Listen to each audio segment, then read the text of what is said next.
ওটা কিসের গন্ধ? বলো না মা। মা স্নান শেষে ঘাট নুইয়ে গামছা দিয়ে চুল ঝাড়তে ঝাড়তে বলল, হয়তো শিউলি ফুল বা পদ্ম ফুলের গন্ধ হবে। দিদিটি বলল, না মা, শিউলি ফুল বা পদ্ম ফুলের গন্ধ না, কেমন যেন একটা মায়া মায়া গন্ধ। ভাইটি বলল, দিদি ঠিক বলেছেন, গন্ধটা কোনো ফুলের নয়, কেমন যেন একটা। ও মা, বলো না ওটা কিসের গন্ধ? মা গামছাটিকে রোদে মেলে দিতে দিতে বলল, তবে হয়তো শিশিরে ভেজা রোদ্দুর বা রোদ্দুরে ভেজা ধানের গন্ধ।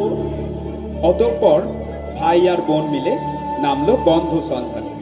ঘুরে বেড়ালো সারাদিন ঠাকুর দালানে, নদীর তীরে, কাছের বনে, শালুক ফোটা ঘোষ পুকুরে, পদ্ম ফোটা নীল সায়রে, আউশ ধানের সোনালি খেতে, হাজরা পাড়ায় কাকচিলে বুড়বন।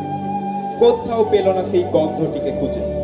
বাড়ি ফিরল দুজন যখন, দুজনেরই চোখ করে ছলো ছলো। সন্ধ্যা প্রদীপ জ্বালিয়ে, শাঁখ বাজিয়ে মা বলল, ধুর বোকারাম ফোকারাম, এর জন্য কেউ কাঁদে?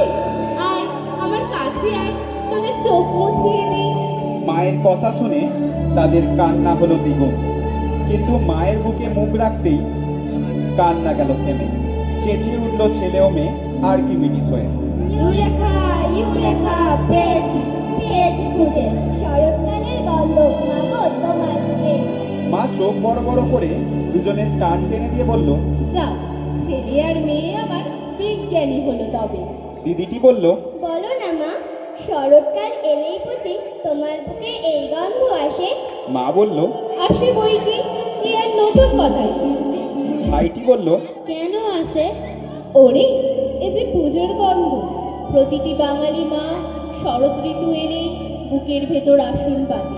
দেবী পুজোর আসন, নৈবেদ্যের থালায় সাজায় শিউলি, পদ্ম, কাশ, জ্বালায় প্রদীপ, শালুকগন্ধি ধূপ। দিদিটি বলল, জানো মা, তোমাকে দেখে না মনে হচ্ছে তুমি বুঝি হাজরাপাড়ার দুর্গা দালান?